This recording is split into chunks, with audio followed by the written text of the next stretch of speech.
and one of them takes a swing at you, or hits you, or spits on you, or bites you, you never quite approach patients the same way. Right now in Ohio, it's a misdemeanor assault if you hurt a nurse, but lawmakers want to change that to felony charges with a hefty fine.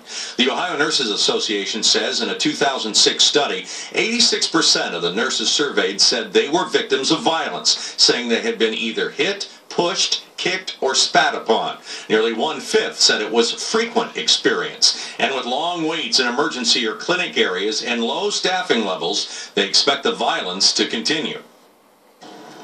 And workers in doctors' offices and emergency rooms are there for you in some of your worst moments. But the tables are being turned and they are feeling the pain. Public safety reporter Marcus Thorpe is in now, and he joins us to show us just how common this problem really is. Marcus? Yeah, Ellie and Cabot, the emergency personnel I talked with today, say it happens every single day. Think about that. You go to work, you're almost guaranteed to be targeted for violence. Now state lawmakers hope to target those attacking the men and women, working hard to make you feel better. It's a high-stress job, and it's those rushed to the ER and their families that could quickly turn the nurses and doctors into the patients. It's not abnormal for a nurse to be hit, bit, knocked down. Mickey Stiert has worked in nursing for about 4 decades. Now in Lancaster at Fairfield Medical Center, she sees violence against them on the rise. I was at the bedside with the patient. I was taking her blood pressure.